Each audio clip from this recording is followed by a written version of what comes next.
Bonjour tout le monde. Alors aujourd'hui je vous reviens pour une nouvelle vidéo et une nouvelle vidéo vraiment nouvelle puisque là je me lance dans les produits terminés. Alors faut savoir que c'est des vidéos que j'aime bien regarder sur les autres chaînes et j'ai déjà voulu en faire, mais en général, alors autant je garde très longtemps les produits que j'ai pas terminés mais dont je me sers pas alors que je devrais les jeter, autant une fois qu'un produit est fini, vraiment fini, je le jette tout de suite. Donc j'ai jamais eu trop l'occasion en fait d'avoir une accumulation de produits terminés dans ma salle de bain. En général ils disparaissent directement. Là j'ai fait un effort pour vous parce qu'en plus vous avez été quand même quelques-uns à me demander d'en faire ce genre de vidéo, donc je me suis dit c'était l'occasion. En plus je trouve que c'est assez pratique parce que ça permet d'avoir un petit avis assez succinct sur les produits, sachant que bien évidemment vous le savez comme d'habitude, si jamais vous voulez une revue un petit peu plus approfondie de certains des produits que vous allez voir là, n'hésitez surtout pas à me demander, à poser votre question en barre d'infos ou sur Facebook ou sur Twitter, enfin bref, je suis joignable, vous le savez. Donc on va pas rester blablater plus longtemps et on va passer directement au vif du sujet. Donc premier produit terminé, c'est un produit que vous connaissez déjà puisqu'il s'agit du rêve de miel de Nux. Enfin, je dis vous le connaissez déjà parce que j'en ai déjà parlé et j'ai déjà hurlé mon amour un nombre incalculable de fois pour ce produit.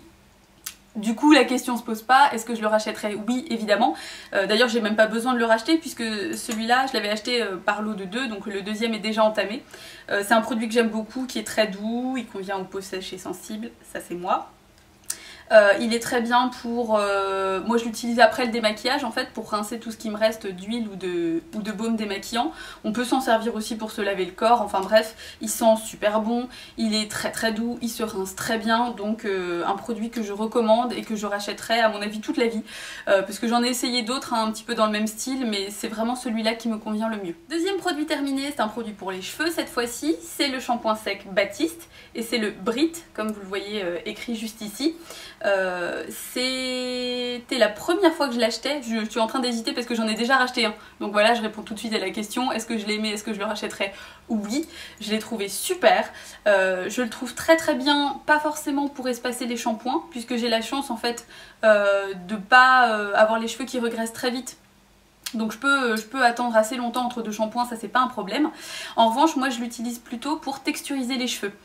Soit pour des coiffures en particulier, soit pour donner un petit peu plus de volume, je le trouve super bien pour ça, vraiment très pratique. Et puis il sent vraiment très bon, ça n'abîme pas les cheveux, ça ne ternit pas la couleur non plus, hein, même si effectivement vous le savez quand on le dépose ça fait un petit dépôt blanc, ça c'est le but, hein, c'est vraiment d'absorber finalement le gras des cheveux, mais je trouve que moi j'avais un peu peur en fait que sur ma couleur ça fasse des espèces de petits résidus et que ça donne quelque chose d'un peu terne, et pas du tout.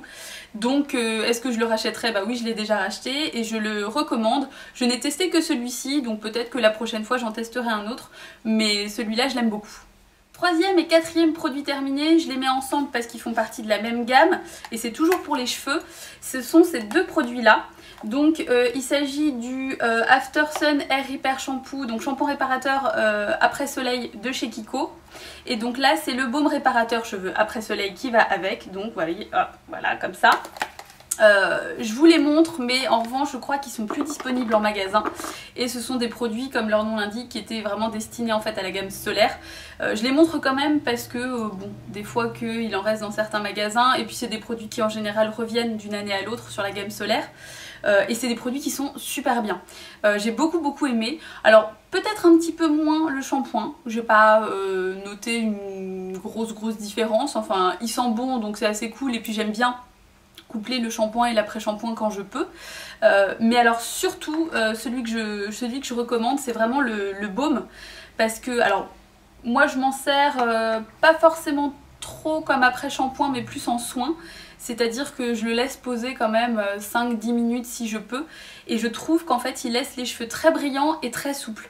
Donc le but là c'est vraiment en fait de réhydrater un petit peu le cheveu, de le protéger des agressions des UV et choses comme ça. Bon, même si vous vous exposez pas au soleil, vous savez que c'est pas des masses mon cas, mais je trouve que quand même malgré tout ça joue beaucoup. Moi c'est vrai que j'aime bien avoir les cheveux assez brillants. Je trouve que ça fait beaucoup ressortir la couleur en fait. Enfin, bon, on n'est pas très nombreux à aimer avoir les cheveux ternes, mais en tout cas, je trouve que celui-ci est très efficace. Il se répartit bien sur les cheveux et chose non négligeable, il démêle très bien. Vu ma longueur, hein, enfin vous le savez, il y a quand même... voilà. de la masse.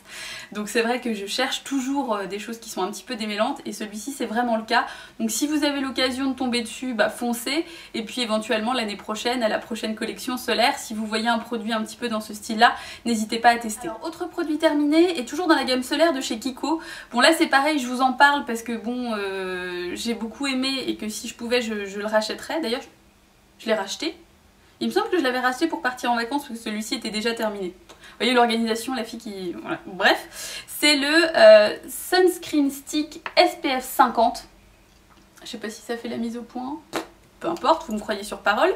Donc c'est un stick qui se présente sous cette forme-là. Bon, vous voyez, il en reste un peu, mais pas des masses. Et en fait, moi je m'en suis servi principalement pour protéger mes tatouages en fait. Parce que, vous le savez, je l'ai déjà dit, je m'expose pas des masses au soleil, j'aime pas ça. Bon, ma peau non plus, donc comme ça on est raccord. Mais voilà, je cherche pas particulièrement à bronzer. En revanche, pour celles et ceux qui ont des tatouages, vous savez que l'exposition au soleil est quand même fortement problématique puisque ça fait vieillir la peau et donc ça fait forcément vieillir le tatouage aussi un petit peu plus vite. Donc dès que effectivement j'avais des manches courtes et que j'allais au soleil de façon un petit peu prolongée, bah, vous le savez, moi j'en ai effectivement là sur les avant-bras, donc c'était forcément exposé et je mettais en fait un petit peu de ce stick là. Il n'est pas gras du tout, il fait blanc comme ça mais il n'y a pas du tout de fini blanc sur la peau et ça m'a protégée mais à fond. Je n'ai pas pris un seul coup de soleil, même pas rougi un petit peu ou chose comme ça, donc vraiment super pratique puisque vu le format, vous le voyez, c'est tout petit, donc ça peut se glisser très facilement dans le sac. Moi je l'avais tout le temps en permanence sur moi, donc ça peut servir aussi sur le visage, hein. C'est le visage et corps celui-ci, donc c'est vraiment un petit truc assez pratique. Je vous montre celui-ci parce que je l'ai beaucoup aimé, mais je trouve que du coup, in extenso sur toutes les autres marques, le format stick de SPF 50 comme ça est très bien pour les tatouer. Alors on reste dans le domaine du tatouage, je me suis dit, c'est un produit que j'ai fini il y a un moment et j'en avais racheté un autre, enfin voilà. Mais je me suis dit que j'en parlerai quand même parce que c'est un produit de soin pour le tatouage que je trouve vraiment bien. Donc c'est la crème Easy Tattoo. Voilà, celle-ci elle est à utiliser en fait au moment de la cicatrisation. Certains utilisent de la bépantène, certains utilisent... voilà. Moi je sais que j'ai jamais utilisé de la bépantène parce que j'en ai toujours entendu du mal en fait. Que c'était très gras, que ça tachait les vêtements de façon plus ou moins irréversible. Moi j'ai jamais utilisé que celle-ci puisque forcément c'est celle qui est en vente dans mon super salon de tatouage Turbo Zero. Que je vous encourage à aller voir. Elle sent rien, elle fait pas de taches, elle est pas très grasse. Forcément elle l'est un peu puisque l'idée c'est quand même de nourrir la peau. Mais vraiment elle est super, elle est sous forme de flacon pompe comme ça, donc du coup c'est hyper pratique. Donc si jamais, je sais que certaines personnes en fait parfois cherchent un petit peu les crèmes idéales, et moi c'est testé et approuvé de très nombreuses fois puisque ça doit être genre... mon 3e ou mon 4e flacon, donc voilà, si vous cherchez une crème idéale pour soigner et protéger vos tatouages en période de cicatrisation, foncez sur celle-ci. Ensuite, on passe au maquillage. J'ai fini le Elsie Mix de Bourjois. Donc je vous en avais déjà parlé il y a un bon moment, je le trouvais plus, puis je suis retombée dessus, je crois que je l'ai trouvé genre à Saga, quelque chose comme ça, à vraiment pas grand chose. Donc moi je l'ai en teinte numéro 52. Enfin je vous montre pas, on s'en fout, voilà, 52, peu importe. Donc je l'ai fini et bien fini. Est-ce que je le rachèterais? Oui, je l'avais acheté, là c'est pareil par 2. Donc du coup le deuxième est déjà entamé. C'est un fond de teint que j'aime beaucoup. Je trouve que sa couvrance est vraiment super, c'est-à-dire que ça fait pas trop, mais ça couvre bien, il sent bon, ça change rien mais c'est toujours un plus. Il est très doux, vraiment il me convient vraiment parfaitement. Je trouve qu'il est très agréable à utiliser. Donc ils mettent Glowing Complexion, moi je poudre toujours après de toute façon comme tous les fonds de teint liquides. Mais même l'été je trouve qu'il n'est pas non plus trop présent sur le visage. Donc c'est un produit que je rachèterai tant que je peux le trouver. Voilà, ça reste un de mes favoris parce que vous voyez je l'avais déjà je crois il y a peut-être 2-3 ans et je suis retombée dessus, j'ai recraqué, donc vraiment c'est un très bon fond de teint pour moi et ma peau sèche. Alors autre produit de maquillage que j'ai terminé à mon grand dam, c'est le Colossal Volume Express de chez Je Mets. C'est assez surprenant l'histoire que j'ai avec ce mascara. Lui et moi, on en a vu des vertes et des pas mûres parce qu'en fait au départ je le détestais. Mais vraiment je trouvais qu'il faisait rien, j'aimais pas du tout, enfin je trouvais la brosse trop grosse, enfin... Bref, il est resté dans mon placard pendant assez longtemps et puis je sais pas, un jour j'ai décidé de le retester et là je l'ai trouvé génial.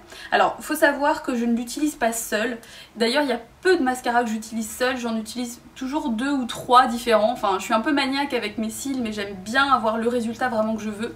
Mais celui-ci en toute première couche, c'est-à-dire en base, il va vraiment séparer les cils, il ajoute pas forcément tellement de volume, hein. Volume express, ouais bof, enfin voilà, c'est pas forcément très fidèle à sa description, mais je trouve que il va par contre beaucoup les allonger, il va vraiment faire de super jolis cils tout de suite. Après moi j'en rajoute parce que je veux un petit peu plus de volume, parce que je veux retravailler certains détails, mais j'adore ce mascara, vraiment je le trouve génial. Je vous montre la brosse si vous ne la connaissez pas. Vous voyez, elle est comme ça, donc c'est une brosse qui est quand même assez touffue, ce sont des poils naturels. Et vraiment je le trouve super, donc je pense que je vais essayer de le trouver et de le racheter parce que vraiment je suis super contente du résultat. Peut-être le seul bémol c'est qu'il n'est pas très noir, mais bon comme j'en mets par dessus après d'autres c'est pas trop un souci, mais vraiment c'est un mascara que j'aime beaucoup. Et le dernier produit que j'ai terminé, c'est ni un soin ni un cosmétique, mais je me suis dit que je vous en parlerai quand même. J'ai fini mon parfum Mademoiselle Ricci de Nina Ricci. Voilà, qui se présente dans un très joli flacon comme ça. Je l'ai déjà racheté en plus gros format et je l'avais déjà en plus petit. Enfin bon voilà, c'est un parfum que j'aime beaucoup. En plus c'est assez balèze puisque c'est ma mère qui me l'a offert. C'est ma mère qui m'offre souvent mes parfums sans me demander au préalable, c'est elle qui choisit et à chaque fois elle tombe très juste. Donc c'est un parfum que j'aime beaucoup parce que je trouve qu'en plus il convient très bien à toutes les saisons.